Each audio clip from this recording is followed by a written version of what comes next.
Good morning, everyone. It's 5:35 in the morning and I'm in Daytona Beach getting some breakfast at Buc-ee's, getting some coffee at Buc-ee's, and then heading over to Universal Orlando.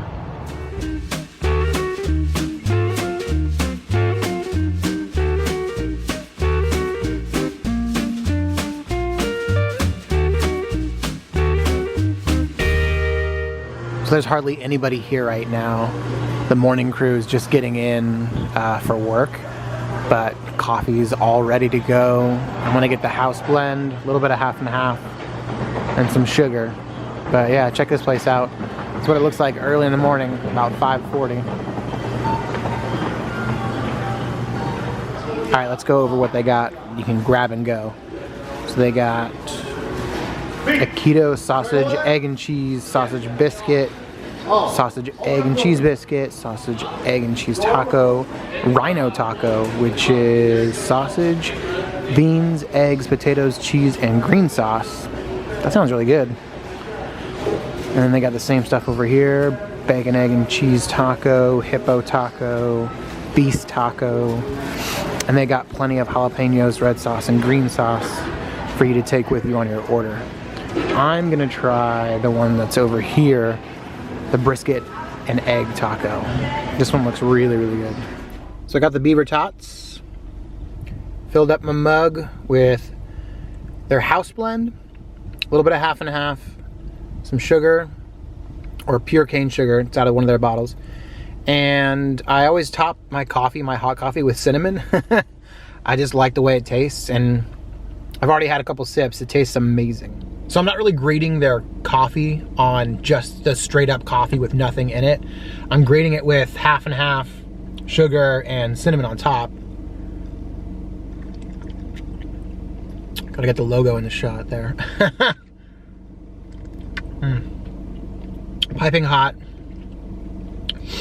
You can kind of taste the house blend underneath it all, but yeah, it's perfect. And it's in this perfect container that's gonna keep it warm for my entire drive from here all the way back to Orlando, which is gonna be an hour and 15 minute drive. So I should be plenty sugared up and caffeinated up and super hyper right when I hit. Okay, brisket and egg taco, here we go.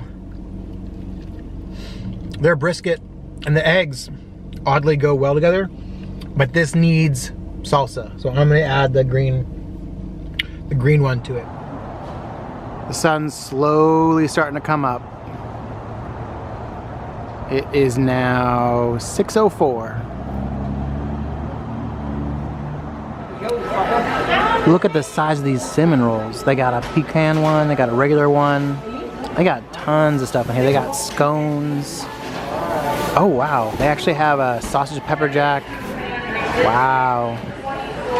They got sausage rolls. I've got tons of coffee in me. Let's head over to Universal Orlando, get there at opening, and try a ride at Hagrid's. Let's go. It's 8:20 in the morning, just made it to Universal Orlando, gonna get in line for Islands of Adventure. All right, so it's 8:24 in the morning. Universal Studios Florida is already open. They had early entry at 8 a.m. Regular park hours, 9 a.m. opening, as well as Islands of Adventure's normal park opening today is just 9 a.m. They did not have early morning hours. So we're gonna get in line. So if you ever come here in the morning, there are lines over here that lead to only about 3 or 4 turnstiles. There's a line right here that leads to half the turnstiles that are here in the front. And there's a line over to the right that leads to the other ones. The one on the right looks like it's a little bit shorter, so I'm gonna try that one this time, because I think I tried the one on the left last time, and the one on the far left the time before that. Far left took the longest.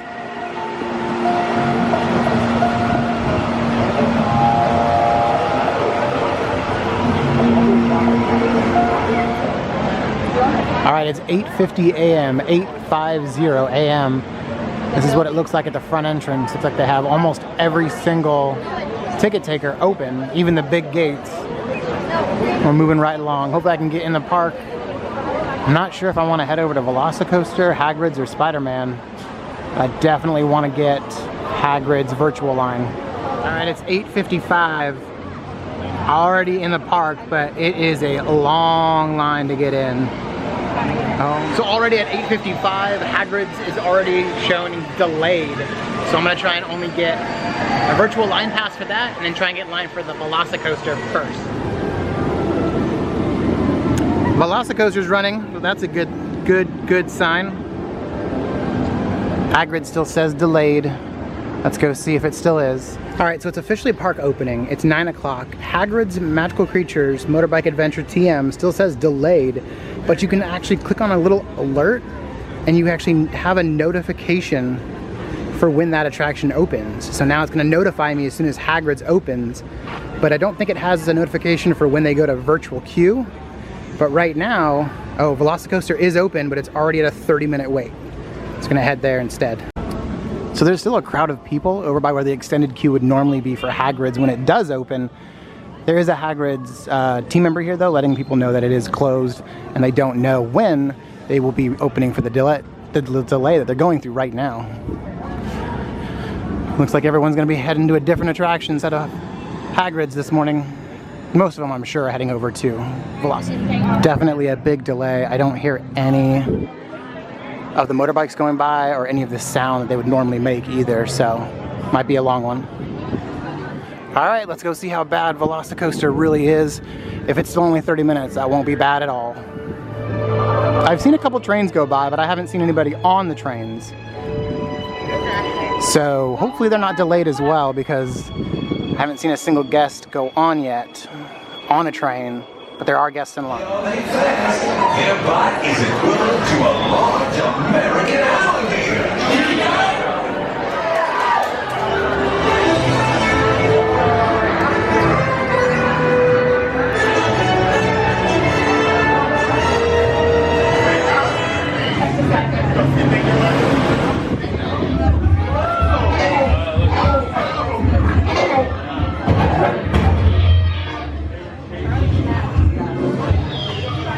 Once you make it into the Raptor training room, there's 2 books in these lockers. One written by Dr. Ian Malkin, and one by Dr. Grant.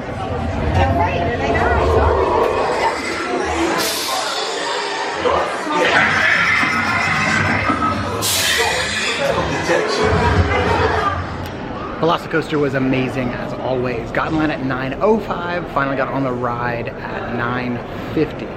So not that bad of a wait, to be honest. I know it wasn't gonna be 30 minutes at all, and they had the downtime spiel go off twice while I was in line. All right, so as of right now, while I was on the ride, or while my phone was in the locker, Hagrid's reopened and it's already got a 90-minute wait, but no virtual queue, which is weird for a weekend, because even during the week, the last couple weeks, it was going to virtual queue, but I don't see an option for it. Let's see. Virtual venues, just race through the New York right now.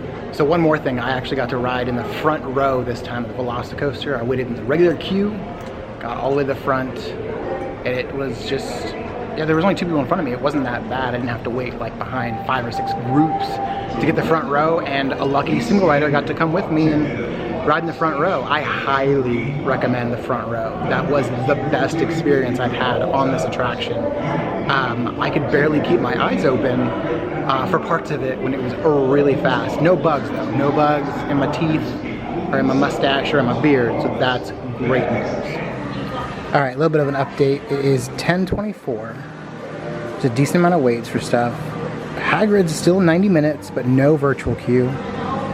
Rip Ride Rocket 45, Velocicoaster 95. They only had 2 trains running. Normally they have 3, so I think that's why it's a little bit longer of a wait. Spider-Man's 40, Transformers 50.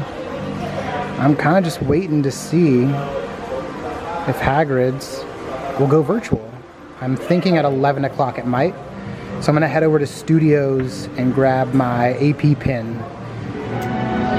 Alright, I'm gonna head out of Islands of Adventure, head over to Universal Studios Florida to grab a pin and possibly one of those frozen Coke things they have in the annual pass holder lounge. I set an alarm for 10:59 just in case they release Hagrid's virtual queue at 11 o'clock. And depending on what times show up, I may come back in this park and do Hagrid's, but I didn't really plan on staying past noon, so we'll see. Looks like I'm the only one park hopping right now. This is a team member, I believe, for Hard Rock, so there's nobody else park hopping today.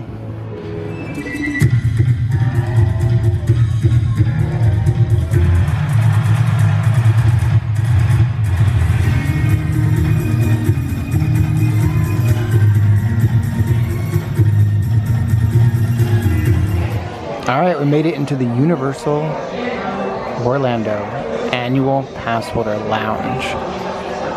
This place is pretty cool. It's just across from where the exit is for the Bourne Stunt Show. It's a small little room. It's got pass holder exclusive stuff that you can buy at other parts of the park, but you can also buy them here.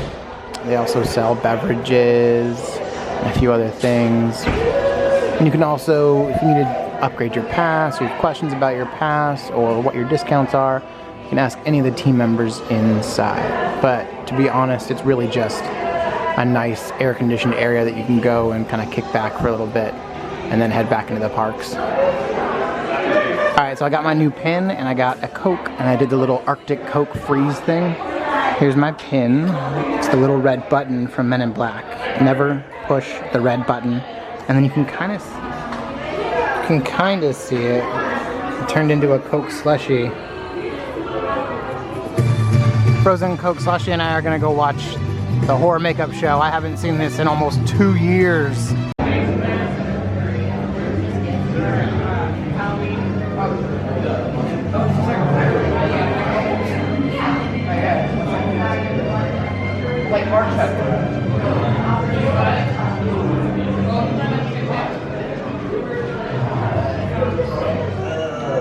You got kids? It's good you don't want to end up like that.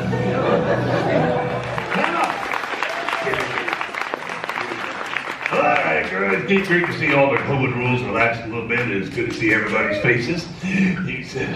Well, most of you anyway, and basic rules still apply. No eating, drinking, or smoking. If you need sanitizer, we do have a hand sanitizing station. His name is Michael, right down front here. Just help yourself, and let's see, I guess that's it. No, cameras are fine, just turn the sound out of those. So. Well, it's noon, and Hagrid still doesn't have a virtual queue. It's still 60-minute to 75-minute to 90-minute wait, jumping up and down. So I gave up on trying to get a virtual queue because you can't get one, and I'm gonna head out. The main goal for today was to rope drop Velocicoaster and Hagrid's, but had to go to Velocicoaster, no Hagrid, since it was delayed until 30 minutes after the park had already opened. But yeah, finally came over to the Universal Annual Pass Holder Lounge, which I've been putting off forever, and got my pin, got my frozen Coke. It was a pretty good day. It was really hot, but it was good. And we went to a horror makeup show. Thanks so much for watching. How does the moon cut his hair? Eclipse it. See you all next time.